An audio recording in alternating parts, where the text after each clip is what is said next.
पिछले एपिसोड में हमने देखा था कि शेंगजियान जो था उसको दुआनमो नाम की एक लड़की मिली थी जो कि बहुत ज्यादा इंजर्ड थी और उसने उसको स्टार सेल के चुंगल से बचाया था। दुआनमो की हालत खराब होती है तो वो और मियाओ मिलकर ना उसका इलाज करते हैं, लेकिन दुआनमो मियाओ को देख तो नहीं पाती। तो इस वजह से उसको लगता है कि शेंगजियान ने ना उसके कपड़े वगैरह चेंज किए, उसको पट्टी लगाई है। इस वजह से वो बहुत ज्यादा गुस्सा हो चुकी थी शेंगजियान से, लेकिन शेंगजियान बड़ी मुश्किल से ही अपनी बेगुनाही का सबूत दे देता है। इसके बाद ये दोनों यहाँ से आगे बढ़ने लग गए थे क्योंकि वो किसी इमॉर्टल की गुफा के अंदर आ चुके थे। तो यहाँ पर इसको एक्सप्लोर करना था उन्हें, ताकि देख सके कि क्या पता उस इमॉर्टल की छुड़ी हुई कुछ चीजें तो नहीं यहाँ मौजूद है। अगर होंगी तो ये उनके आगे के सफर में काम आएंगी, इसलिए वो उसको ढूंढने के लिए निकल चुके थे। जिसके बाद यहाँ से ये एपिसोड शुरू होता है। तो इस एपिसोड की शुरुआत में जैसे ये दोनों आगे बढ़े थे, वहां पर एक अजीब सा ड्रैगन आ चुका था जो उनकी जान लेने को तैयार था। वो ड्रैगन सीधा उनके ऊपर दहाड़ मारना शुरू कर देता है। तो वो दोनों भी अपनी पावर का यूज करते हुए उस ड्रैगन के ऊपर अटैक करने के लिए जा रहे थे, लेकिन शेंगजियान जैसे ही अटैक करने जा रहा था ना, उसको अचानक में ही एक अजीब सा विजन आता है। विजन के अंदर वो एक स्वॉर्ड देखता है जो कि पत्थर के अंदर धसी हुई है। शेंगजियान समझ नहीं पाता कि आखिर मुझे ये विजन आया कैसे और मैंने जिस स्वॉर्ड को देखा वो स्वॉर्ड थी क्या। लेकिन अभी वो अपने विजन को इग्नोर करते हुए जा रहा था उसी दुआनमो को बचाने के लिए, क्योंकि दुआनमो अकेले ही ड्रैगन का मुकाबला करी थी और ड्रैगन अपनी पावर का यूज करते हुए दुआनमो के जान लेने की कोशिश कर रहा था। वो दुआनमो के पीछे पूरी तरह से पड़ जाता है। बड़ी मुश्किल से दुआनमो अपने आप को बचाते हुए उसके ऊपर अटैक कर रही थी। शेंगजियान जैसे ही आगे बढ़ा था ना, एक बार फिर से उसको अजीब सी तकलीफ होने लगती है। वो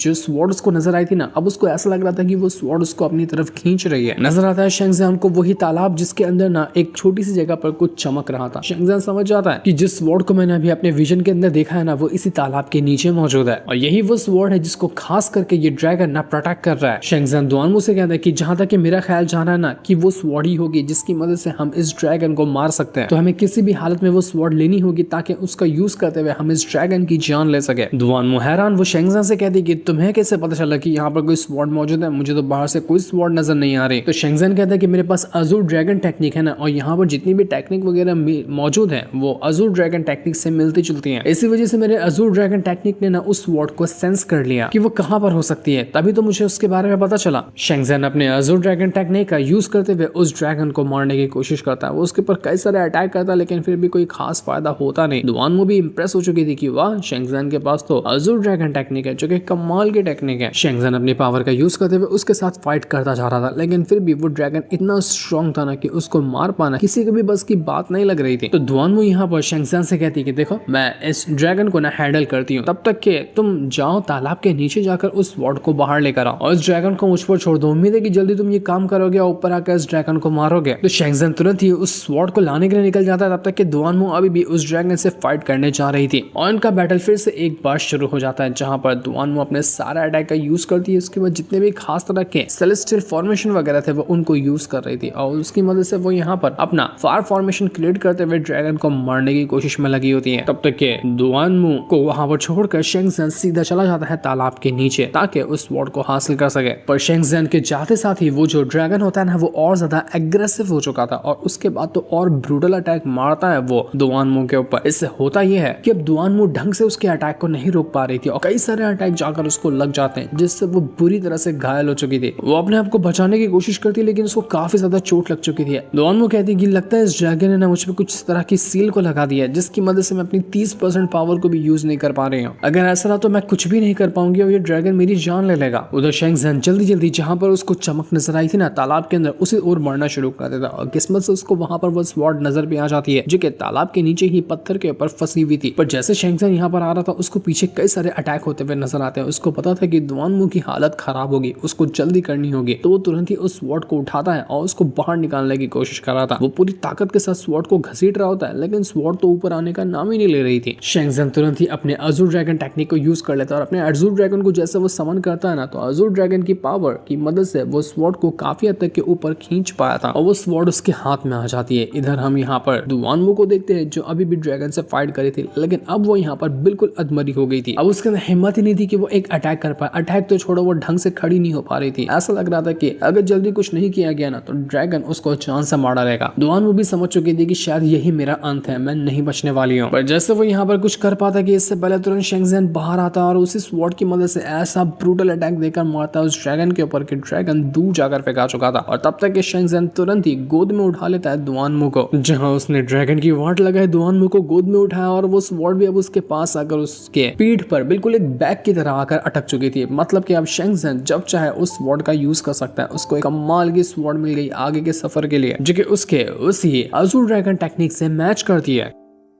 दुआनमो तो बिल्कुल इम्प्रेस हो चुकी थी शेंगज़ियान से कि शेंगज़ियान सच में तुम आकर मुझे बचा लिए, वरना तो मैंने उम्मीद खो दी थी कि मैं बचूंगी, लेकिन तुमने मुझे बचाया। शेंगज़ियान उससे कहता है कि ये ड्रैगन ना अभी सिर्फ अधमरा हुआ है, मरा नहीं है, तो तुम यहाँ पर थोड़ा सा आराम करो तब तक कि मैं इस ड्रैगन को पूरी तरह से खत्म करके आता हूँ, और उसके बाद ना मैं तुम्हारी सारी चोटों को ठीक कर दूंगा, तुम बिल्कुल नॉर्मल हो जाओगी, तुम्हें कुछ भी नहीं होगा। दुआनमो शेंगज़ियान को जाने नहीं देना चाह रही थी क्योंकि उसको डर लग रहा था कि इसको इतनी चोट लगी ना कहीं उसकी जान ना चली जाए, लेकिन शेंगज़ियान की बस मजबूरी थी, उसको जाना ही होगा, वरना ड्रैगन वो वापस से अटैक करने आया ना तो दुआनमो के बचने के चांसेस 0 हो जाएंगे, और ऊपर से शेंगज़ियान की भी हालत खराब हो सकती है। तो शेंगज़ियान तुरंत ही, जैसे वो ड्रैगन एक बार फिर से शेंगज़ियान के ऊपर अटैक करने वाला था ना, शेंगज़ियान तुरंत अपनी पावर का यूज करता है और उसी स्वॉर्ड की मदद से ऐसा स्लैश अटैक देकर मारता है कि उस ड्रैगन की हालत खराब हो चुकी थी। शेंगज़ियान अब रुकता ही नहीं, एक के बाद एक करते हुए उसके ऊपर अटैक की बारिश कर चुका था। वो उसको खूब मारता है, वो रुकता ही नहीं, और जितना हो सकता था ना उतने अटैक करके उसका सीना पूरा चीर देता है, जिससे ड्रैगन को बहुत तकलीफ होती है। इतनी तकलीफ की वो तकलीफ बर्दाश्त ही नहीं कर पा रहा था, लेकिन फिर भी ड्रैगन यहाँ पर मरने के लिए तैयार ही नहीं, और भी कई सारे अटैक करता है शेंगज़ियान के ऊपर। तो शेंगज़ियान कहता है कि तुझे क्या लगता है कि तू यहाँ पर मुझे मार लेगा? नहीं, जब मेरे पास स्वॉर्ड आ चुकी है ना तो मुझे गारंटी है कि मैं तेरी जान ले सकता हूँ। दुआनमो भी यहाँ पर शेंगज़ियान का कॉन्फिडेंस, उसकी पावर और उसकी अटैकिंग स्किल देख कर ना बहुत ज्यादा खुश हो जाती है कि देखो तो शेंगज़ियान को ये कितना ज्यादा कमाल का हो गया ये स्वॉर्ड मिलने के बाद। शेंगज़ियान तुरंत अपनी पावर का यूज करते हुए उस ड्रैगन के ऊपर ही चढ़ जाता है और उसको बिल्कुल एक दिमाग में उसके स्वॉर्ड घुसाते हुए ना सवारी की तरह यूज करने लग गया था। उसके बाद भी वो उसको नहीं छोड़ता और तुरंत अपनी थंडर पावर का यूज करते हुए एकदम बिजली की रफ्तार के साथ जहां वो ड्रैगन जाता वहां पर आकर उसके ऊपर अटैक करता, क्योंकि अब ड्रैगन यहाँ पर अपने आप को बचाने की कोशिश कर रहा था, क्योंकि वो तो समझ चुका था कि नहीं, मैं शेंगज़ियान का मुकाबला नहीं कर सकता। तो उसको सिर्फ अपनी जान प्यारी थी, वो इधर उधर भागने की कोशिश कर रहा था, लेकिन शेंगज़ियान उसको जाने कहाँ ही देगा। वो और भी उसके ऊपर अटैक करता है और फाइनली जाकर लग रहा था कि शेंगज़ियान ने उस ड्रैगन को मार डाला। शेंगज़ियान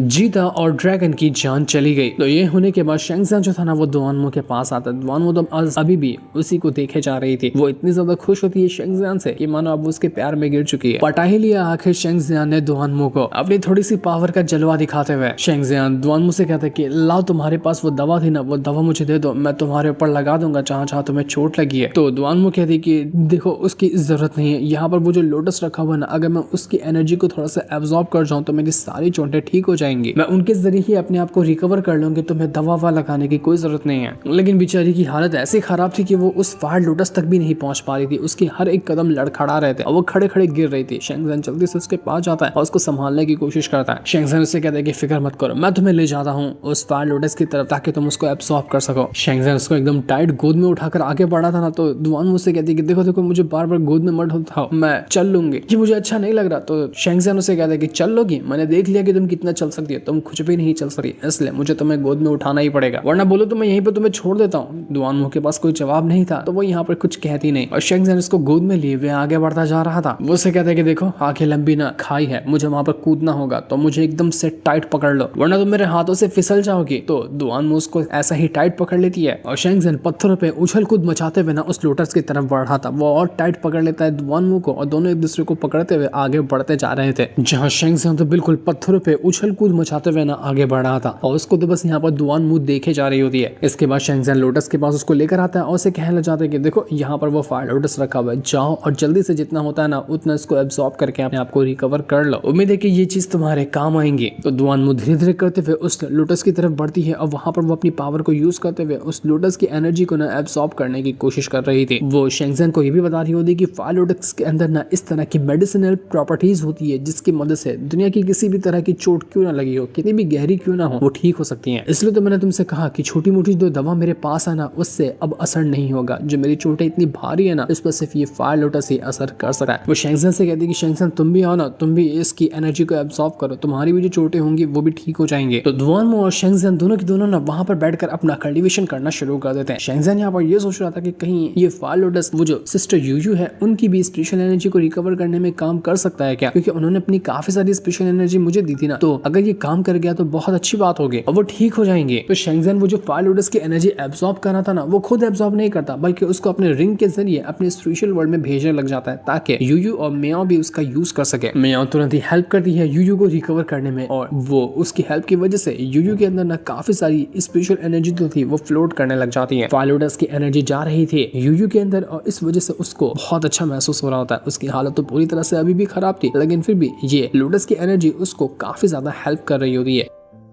यहाँ पर ये रिकवर हो रही थी तो वहीं पर दुआनमो जो थी ना वो भी अपने आप को रिकवर करने में लगी हुई थी। ये प्रोसेस काफी ज्यादा लंबा चलता है और काफी ज्यादा लंबा प्रोसेस चलने के बाद यूयू को ना थोड़े टाइम में होश आ ही जाता है। मियाओ ये देखकर बहुत ज्यादा खुश हो चुकी थी कि यूयू तुम्हें होश आ गया, तुम ठीक हो गई, तुम्हें ठीक देखकर मुझे कितना अच्छा लग रहा है। यूयू कहती कि मेरी स्पिरिचुअल पावर ना वो भी रिकवर हो चुकी है, ये उसी फायर लोटस की वजह से हुआ जो शेंगज़ेन हमें दे रहा था इसकी पावर। शेंगज़ेन यहाँ पर भी नहीं रुकता, वो और ज्यादा उसी फायर लोटस की पावर को एब्सॉर्ब करना शुरू कर देता है। फायर लोटस के अंदर बहुत सारी पावर थी, कितना भी वो एब्सॉर्ब कर लेना इसकी पावर खत्म ही नहीं होगी। तभी तो ये एक रेयर ट्रेजर था जिसको वो ड्रैगन प्रोटेक्ट करता था और अगर किसी और को भी इसके बारे में पता चलता तो वो तुरंत ही इस ट्रेजर को हासिल कर लेता। शेंगज़ेन के पास तो एक समझो कि चलता फिरता डॉक्टर मिल गया। जब उसको चोट लगेगी वो इस फायर लोटस की पावर को यूज करते हुए खुद को रिकवर कर पाएगा। यहाँ तक कि शेंगज़ेन जब वो लोटस की एनर्जी यूयू को दे रहा था तो थोड़ी बहुत एनर्जी जो उसके शरीर में जा रही होती है ना, तो उस वजह से शेंगज़ेन की कल्टीवेशन भी ना बूस्ट होने लग गई थी। उसको ऐसा लग रहा था कि कुछ टाइम के अंदर मैं अपना ब्रेक थ्रू कर जाऊंगा। शेंगज़ेन यहाँ पर खुशी था तो दुआनमो से कहना चाहती कि ये ना फायर लोटस इतना नॉर्मल नहीं है, ये और भी ज्यादा कमाल का है, बस इसका सही तरीके से यूज करोगे ना ये तुम्हें बहुत ज्यादा फायदा देगा। शेंगज़ेन हैरान रह चुका था कि दुआनमो तुम्हारी चोटें तो पूरी तरह से ठीक हो गई। तो दुआनमो भी कहती कि हाँ मेरी चोटें जो है ना वो पूरी तरह से ठीक हो चुकी हैं। ये लोग यहाँ पर बातें ही कर रहे थे कि तभी यहाँ से बाहर निकलने का रास्ता ना एक्टिवेट हो जाता है। वहां पर पोर्टल बन चुका था जिसकी मदद से वो लोग इस गुफा से बाहर जा सकते हैं। दुआनमो यहाँ पर शेंगज़ेन से कहती कि शेंगज़ेन लगता है कि अब हमें ना अपने अपने रास्ते चले जाना चाहिए क्योंकि हमारा आगे का सफर जो है वो अलग होकर ही गुजरेगा। दुआनमो यहाँ पर थोड़ी सी शर्मा भी रही थी और वो कुछ सोच भी रही थी कि वो शेंगज़ेन से कुछ कहे लेकिन उसकी हिम्मत ही नहीं हो रही थी, इसलिए वो सिर्फ इतना पूछती है कि शेंगज़ेन तुम इस गुफा से बाहर निकलने के बाद ना कहाँ जाओगे, क्या करोगे तुम? तो शेंगज़ेन कहता है कि मेरे फादर ना अभी भी बहुत बड़ी मुसीबत में, मुझे उनको बचाने के लिए जाना है। मैं यहाँ से बाहर निकलने के बाद सबसे पहले अपने फादर को बचाने के लिए जाऊंगा और जितने भी मेरे दुश्मन है ना मैं किसी को भी नहीं छोड़ने वाला, सबकी मैं जान ले लूंगा। ये होने के बाद मैं मार्शल सेक्ट को ज्वाइन करूंगा ताकि वहां पर जाने के बाद अपना कल्टीवेशन का जो सफर है ना उसको और ज्यादा बढ़ा सकूं, अपने आप को स्ट्रॉन्ग बना सकूं, क्योंकि मैंने किसी से वादा किया है कि मैं उसको बचाने के लिए जाऊंगा तो उसके लिए मुझे पहले खुद को स्ट्रॉन्ग बनाना है।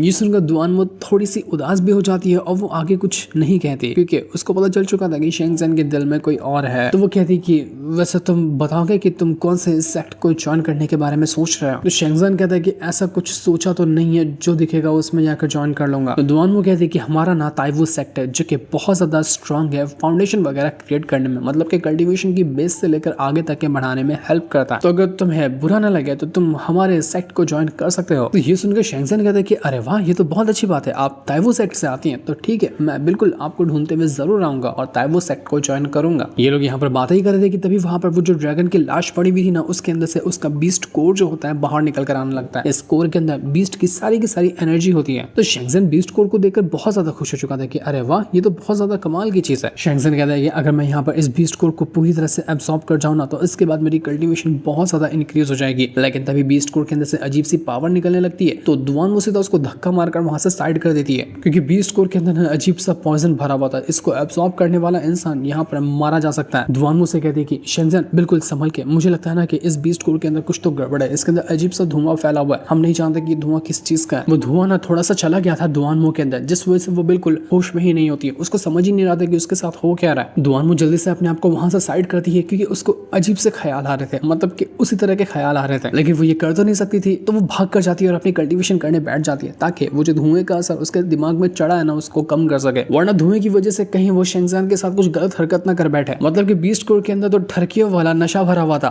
दुआनमो काफी कोशिश करती है लेकिन फिर भी वो उसको कंट्रोल नहीं कर पा रही थी और उसको ना वो नशा चढ़ने लगता है। वो धीरे धीरे करते हुए अपने खुद के ही कपड़े निकालने लग गई थी। अब कैसे बोलो, मतलब कि वो जोश चढ़ जाता ना उस तरह की वो दवा भरी हुई थी। शेंगज़ेन हैरान कि दुआनमो आपको हो क्या रहा है। वो दुआनमो से कहती है कि देखो मेरे करीब मत आना, दूर खड़े रहो तुम। पर अब गड़बड़ यहाँ हो जाती है कि शेंगज़ेन के ऊपर भी वो धुएं का असर जा चुका था और उसको भी वही ठरकी वाला नशा होने लगता है। उसके भी दिमाग में वही ख्याल आ रहा था कि ये पूरे खंडर के अंदर मैं और सामने सिर्फ एक दुआनमो लड़की है। तो वो कुछ करने के बारे में सोच रहा था उससे, लेकिन वो भी अपने आप को रोक लेता है कि नहीं यार नहीं कर सकता, ये गलत होगा। वो भी वहां से दूर भागता है और जल्दी जल्दी अपनी कल्टीवेशन करने लगता है कि नहीं यार ये नहीं कर सकता मैं। ये दोनों अपनी अपनी कल्टीवेशन करके ना वो जो ठरकी वाला नशा था उसको कम करने की कोशिश कर रहे थे, वरना दोनों यहीं पे कांड कर बैठेंगे। दोनों पूरी ताकत लगाते, पूरी जान लगाते थे ताकि इस नशे को ना खत्म किया जा सके, लेकिन उनसे वो नशा खत्म हो ही नहीं रहा था। वो धीरे धीरे करते हुए और बढ़ ही रहा होता है। दोनों अपनी कल्टीवेशन करते जाते हैं, लेकिन फिर भी वो नशा ना उनके दिमाग में चढ़ता जा रहा था। दुआनमो के ऊपर तो कुछ ज्यादा ही चढ़ गया होता है। अब वो वहां पर मौन करने लग जाती है। अब मैंने इंग्लिश में कह दिया है, हिंदी में क्या नहीं बताऊंगा कि वो क्या कर रही थी। वो अपने आप को कंट्रोल करने के लिए सीधा जाती है, तालाब के अंदर ही जाकर कूद जाती है कि कम से कम यहाँ पर तो वो नशे का असर खत्म होगा।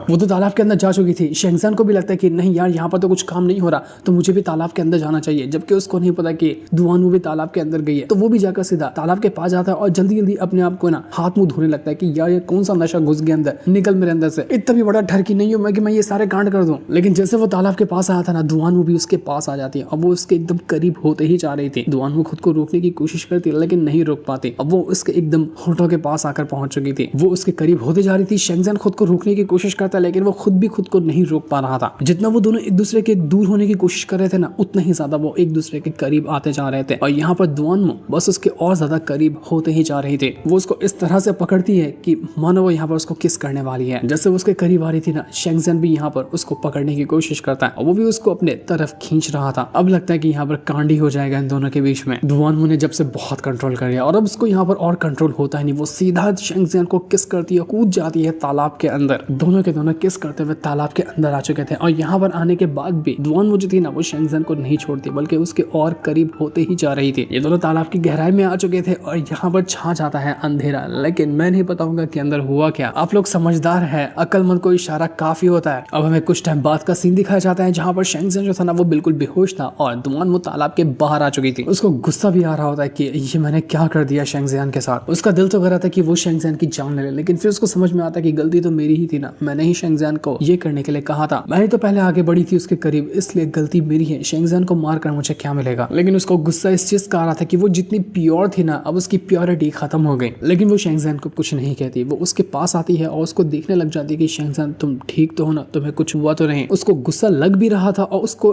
कहीं ना कहीं दिल में ना अच्छा भी लग रहा था ये करने के बाद, क्योंकि जब शेंगजान ने उसको बचाया ना, तभी से उसके अंदर ना शेंगजान के लिए फीलिंग आ चुकी थी। अब हालांकि वो ये कांड तो नहीं करना चाहती थी, उसके साथ थोड़ा सा प्यार शुरू करती और उसके बाद अपने रिलेशनशिप की शुरुआत करती। लेकिन जब अचानक में उस दवा की वजह से, जो कि धुआं था, उसकी वजह से ऐसा हो गया ना, तो वो गुस्सा भी थी लेकिन वो खुश भी थी। जब वो शेंगजान को चेक करी थी ना, उसको वहां पर जियान का वही हेयर पिन मिलता है जो कि जियान ने जाने से पहले शेंगजान को दिया था कि ये मेरी तरफ से गिफ्ट है, इसको हमेशा अपने पास रखना। तो दुआनमो जैसे ही वो हेयर पिन को देखती है, उसको याद आता है कि शेंगजान ने उससे कहा था कि शेंगजान ने किसी से वादा किया है कि वो उसको मिलने के लिए जरूर जाएगा और उसी को बचाने के लिए वो खुद को स्ट्रॉन्ग बनाएगा। तो यही चीज यहाँ पर दुआनमो को ना याद आने लग गई थी। वो कहती है कि इसका मतलब कि ये जो हेयर पिन है ना, वो उसी लड़की का है जिसके बारे में शेंगजान मुझे बता रहा था। दुआनमो सोच रही थी कि शेंगजान के ना होश में आने से पहले मुझे यहाँ से निकल जाना चाहिए, वरना मैं क्या मुंह दिखाऊंगी शेंगजान को कि हमने अभी क्या किया है। वो ये चीज बर्दाश्त ही नहीं कर पाएगी, वो शर्म से पानी पानी हो जाएगी। तो शेंगजान से वो ये कहते हुए जाती है कि शेंगजान, जब तुम्हें होश आएगा ना, तो उम्मीद करती हूँ कि तुम भूल जाना कि हमने अभी यहाँ पर क्या किया। तुम इस चीज को कभी भी याद मत रखना और इसको एक अच्छा सपना ही समझकर तुम उसको भुला देना। इतना कहने के बाद दुआनमो तो वहां से जा चुकी थी। वो बहुत दूर निकल जाती है और वो इस गुफा से बाहर निकल कर आ चुकी थी। और शेंगजान तब तक के वहां पर अभी भी बेहोश ही मौजूद था, उसको कोई होश नहीं था। लेकिन वो ठरकी आदमी वो थोड़ी ना भूलेगा, वो एनी टाइम इस चीज को याद करते करते मजे करता रहेगा कि अब मेरा बॉडी काउंट तो 3 हो गया। तब दुआनमो के जाने के काफी टाइम के बाद ना शेंगजान को होश आता है। वो थोड़ा थोड़ा होश में आ रहा था, लेकिन जैसे वो होश में आता है ना, वो कहता है कि क्या हुआ, मेरा सर इतना दर्द क्यों कर रहा है, मैंने अभी थोड़े टाइम पहले किया क्या था। दुआनमो को तो देखो, दुआनमो चली भी गई, उसने मुझे बताया भी नहीं, ना उसने मुझे उठाया। उसको याद तो था कि उसने यहाँ पर क्या किया, लेकिन वो यहाँ पर कहता है कि अब मैं इसका क्या है जवाब दूं। लेकिन हाँ, सबसे बड़ा टारगेट मेरे पास यही है कि मुझे मेरे फादर को बचाना है। फादर अभी भी मुसीबत में होंगे। तो वो तुरंत अपने फादर को बचाने के लिए ना वहां से निकल चुका था। इसके बाद हमें यहाँ पर जंगल का सीन दिखाया जाता है जहाँ पर शेंगजान के फादर जो थे ना, वो अभी भी बिल्कुल अधमरी हालत में आगे बढ़ते ही जा रहे थे। उनकी हालत बहुत ज्यादा खराब थी और वो कहने लग जाते हैं कि लगता है मैं काफी दूर निकल कर आ चुका हूँ। मुझे यहाँ पर शेंगजान के पैरों के ना निशान भी नजर आए थे, लेकिन मुझे इस बात का डर है कि वो निशान जा रहे हैं फॉरेस्ट ऑफ नो रिटर्न की तरफ, मतलब कि ऐसा जंगल जहाँ से बाहर निकला ही नहीं जा सकता। मुझे तो इस बात का डर है कि शेंगजान कहीं उसके अंदर तो नहीं चला गया, और अगर बाय चांस उसके अंदर चला भी गया तो वो ठीक तो होगा ना, उसे कुछ हो ना जाए। अगर उसे कुछ हुआ तो मैं बर्दाश्त नहीं कर पाऊंगा।